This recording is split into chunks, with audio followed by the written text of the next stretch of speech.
Students, welcome. Our today's topic is centripetal acceleration. जब कोई body किसी सर्कुलर पाथ पर मोशन करती है तो उस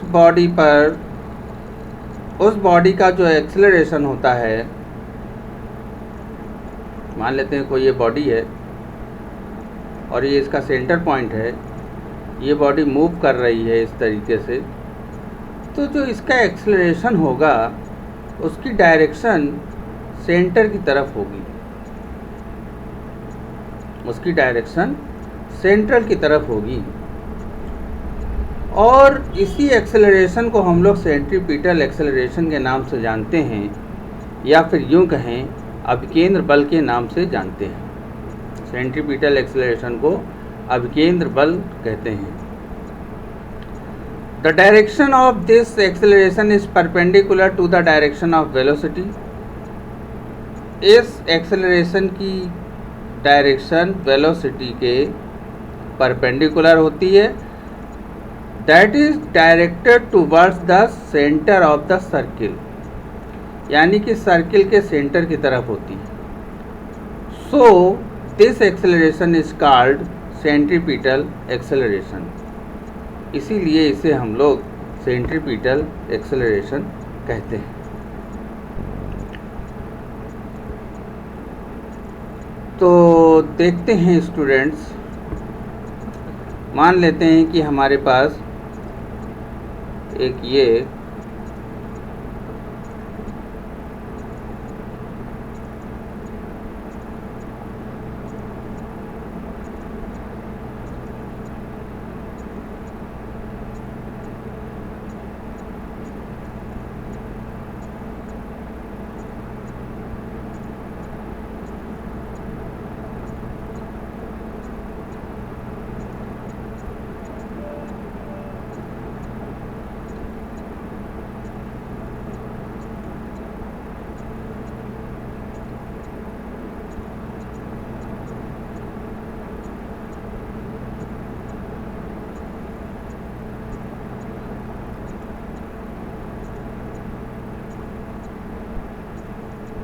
मान लेते हैं कि ये हमारे पास कोई सर्किल है और इसमें कोई एक पार्टिकल है जो कि मोशन कर रहा है।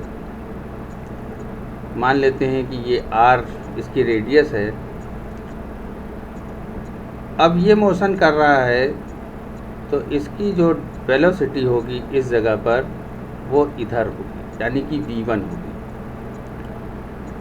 इसी तरीके से जब ये पार्टिकल यहाँ पहुँचेगा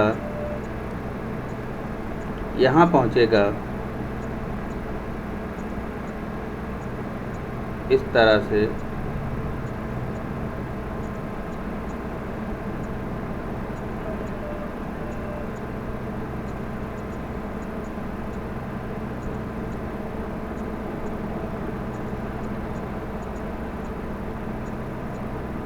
यहाँ पहुँचेगा तो इसकी वेलोसिटी की डायरेक्शन ये हो,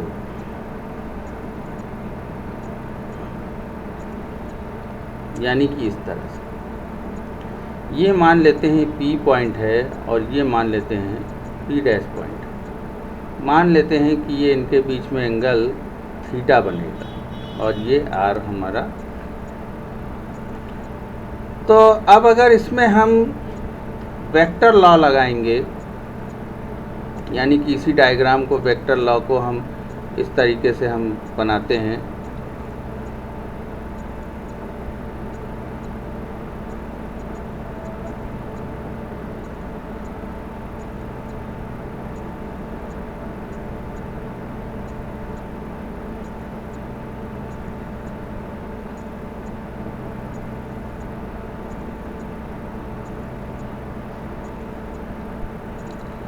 ये इस तरीके से हम बनाते हैं इसको।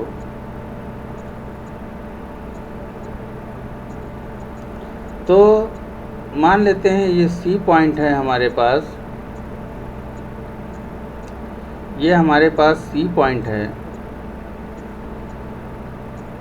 और ये मान लेते हैं Q पॉइंट है और ये Q डैश पॉइंट है। ये हमारे पास V1 था, ये हमारे पास V2 था, तो हमको ये जो मिलेगा ये डेल्टा V होगा वेक्टर एडिशन के अनुसार।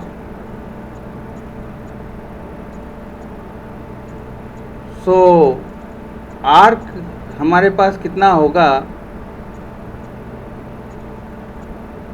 PP dash is equal to होगा V डेल्टा T, और चेंज इन वेलोसिटी कितना है हमारे पास, डेल्टा V। तो यहाँ से हम लिखेंगे delta T upon R is equal to delta V upon V approx.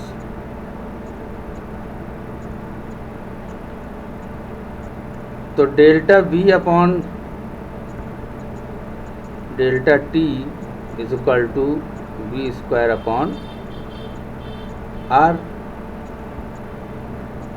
तो देख रहे होंगे आप लोग कि ये एक्सेलरेशन है, तो यही हमारे पास सेंट्रीपिटल एक्सेलरेशन हो जाए। इसमें बहुत ज़्यादा कुछ आपको नहीं प्रिपेयर करना है, सिर्फ आपको ये प्रिपेयर करना है कि सेंट्रीपिटल एक्सेलरेशन जो होता है उसकी डायरेक्शन हमेशा सेंटर की तरफ होती है, और उसका जो फार्मूला होता है वो A is equal to V square upon R होता है। ये आपको याद रखना पड़ेगा,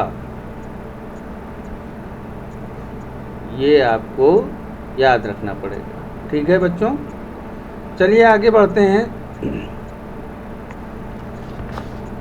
सेंट्रीपिटल फोर्स क्या होता है?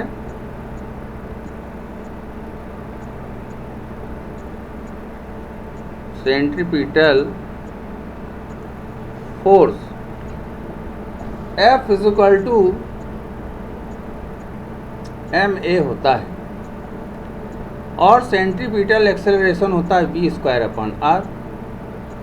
तो यही हमारा सेंट्रीपिटल फोर्स हो गया, यानी कि mv स्क्वायर अपॉन R, ये हमारा सेंट्रीपिटल फोर्स हो गया। इसकी डायरेक्शन भी हमेशा सेंटर की तरफ होती है। An electron revolving around the nucleus and the electrostatic force between nucleus and electron provides the centripetal force। मतलब एक इलेक्ट्रॉन न्यूक्लियस के चारों ओर घूमता है, तो उसके बीच में ये हमारे पास इलेक्ट्रॉन है और ये न्यूक्लियस है। इनके बीच में एक फोर्स लगता है, क्योंकि न्यूक्लियस पॉजिटिव होता है और इलेक्ट्रॉन निगेटिव होता है। ये फोर्स कौन सा फोर्स होता है? यही फोर्स होता है सेंट्रीपिटल फोर्स। इसी प्रकार से मान लेते हैं कि moon revolve around the earth and gravitational force between them. मान लेते हैं कि ये मून है हमारा और ये हमारी अर्थ है, ये मोशन कर रहे हैं, तो इनके बीच में फोर्स ऑफ अट्रैक्शन लगता है, जिसको हम लोग ग्रेविटेशनल फोर्स कहते हैं। वो ग्रेविटेशनल फोर्स कहाँ से मिलता है? सेंट्रीपिटल फोर्स से मिलता है। समझ रहे ना स्टूडेंट्स? चलिए आगे बढ़ते हैं। अब हमारा नेक्स्ट टॉपिक है the sides of a curved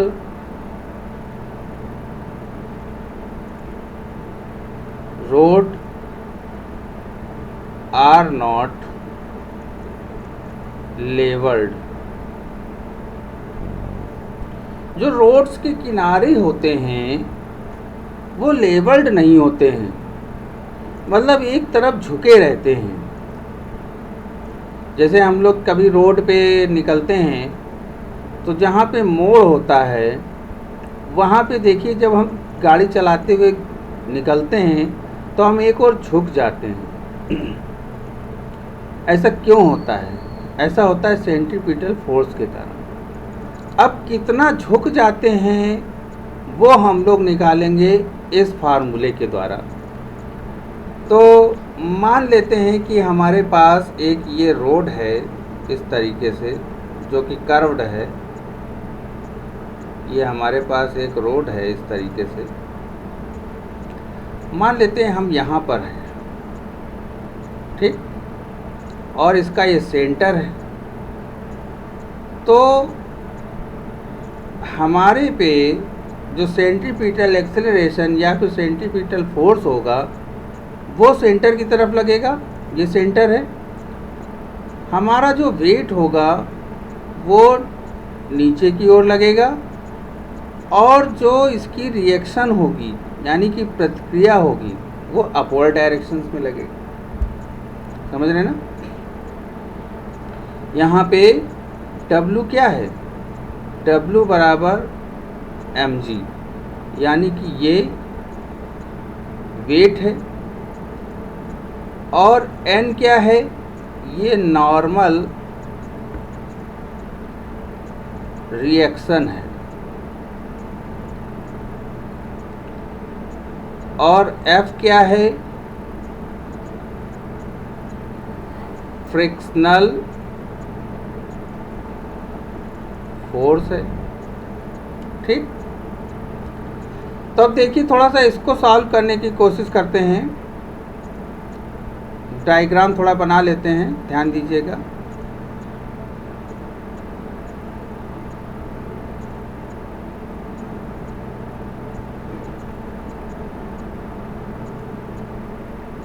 ठीक, यहाँ पर देखिए, इस पोजीशन पर हम थे, इस पोजीशन पर हम थे। अब देखिए, हमारा जो वेट होगा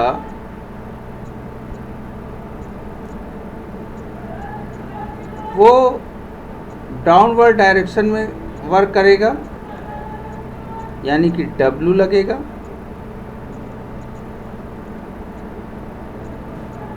जब हम झुक जाएंगे तो हमारी जो रिएक्शन होगी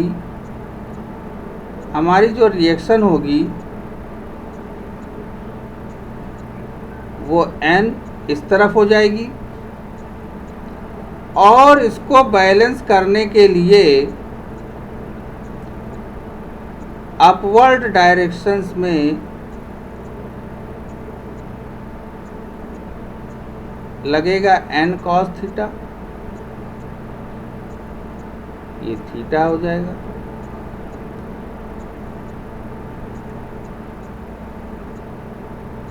और जो हमको सेंटर की तरफ फोर्स लगेगा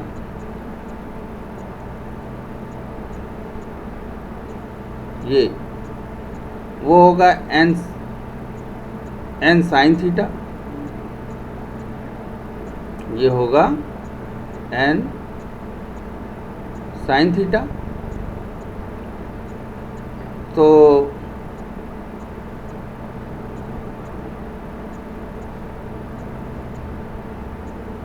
ये देखिए, ये थीटा डिग्री पे रोड हमारी झुकी हुई थी। समझ रहे ना स्टूडेंट? थीटा डिग्री पे रोड हमारी झुकी हुई थी। The centripetal force is applied by the frictional force exerted by the road on the tyres. Centripetal force जो होगा वो सड़क के द्वारा टायर पर घर्षण बल उत्पन्न करेगा। The frictional force is however not enough at all times. Frictional force हमेशा एक जैसा नहीं रहता है। It is insufficient during range at circular turns with high speed. जब आप हाई स्पीड से होंगे, सर्कुलर टर्न्स होगा, और अगर बारिश का मौसम है तो फ्रिक्शनल फोर्स इनसफिशिएंट होगा। To avoid dependence on friction, friction पर डिपेंडेंसी को ख़त्म करने के लिए the road and railway tracks are blanked at the curve. जो रोड ट्रैक्स होते हैं, रेलवे ट्रैक्स होते हैं, वो कर्व पर बैंक्ड, ट्रैक्स आर बैंक्ड यानी कि झुके हुए होते हैं, so that the outer part of the road is somewhat lifted.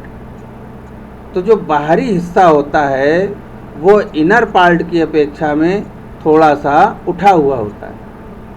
In this case the normal reaction has a vertical component n cos theta as you see in diagram, which balance the weight, जो कि weight को balance करता है, and the horizontal component n sin theta towards the centre provides the required centimetre force mv²/r।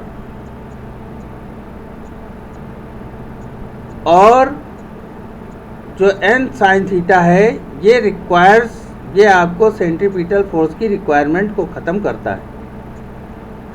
यानी n sin theta हमारे पास centripetal force है और n cos theta हमारा ये वेट को बैलेंस करता है। n cos थीटा ये जो अपवर्ड डायरेक्शन में आप देख रहे हैं, ये n cos थीटा ये हमारे वेट को बैलेंस करता है। यहाँ पे लिखेंगे हम लोग n cos theta is equal to W is equal to mg, और जो n sin थीटा है ये हमारे पास mv²/r, ये हमारे पास सेंट्रीपिटल एक्सेलरेशन, सेंट्रीपिटल फोर्स मिलेगा। तो होता क्या है बच्चों कि आप देख रहे होंगे कि जो सेंट्रीपिटल फोर्स है वो फ्रिक्शन फोर्स से क्रिएट होता है। टायर और रोड के बीच में जो फ्रिक्शन फोर्स लगता है उससे क्रिएट होता है। लेकिन आपको पता है ड्यू टू मतलब सभी मौसम में जो फ्रिक्शन फोर्स होगा वो एक जैसा नहीं रहता है। तो फ्रिक्शन पे डिपेंडेंसी को ख़त्म करने के लिए जो रोड के बाहरी हिस्से होते हैं वो थोड़े से उठे हुए बनाए जाते हैं अंदर वाले के कंपैरिजन में। उस केस में n cos थीटा जो होता है वो वेट को बैलेंस करता है, नॉर्मल रिएक्शन होता है, और n sin theta centripetal force होता है। अब अगर हम कहें ये इक्वेशन नंबर 2 है, ये इक्वेशन नंबर 1 है, तो इक्वेशन नंबर 2 में 1 से अगर हम डिवाइड कर देंगे तो हमको मिल जाएगा tan theta is equal to v²/rg। This is the formula give us tan theta is equal to v²/rg, जो कि हम रोड से अपना झुकाव ज्ञात कर सकते हैं। रोड कितनी झुकी हुई है हम ये फाइंड आउट कर सकते हैं। क्लियर है स्टूडेंट्स? चलिए हम लोग आगे बढ़ते हैं। इस टॉपिक को यहीं पे, अब अगले टॉपिक को हम लोग अगले वीडियो में कवर करेंगे।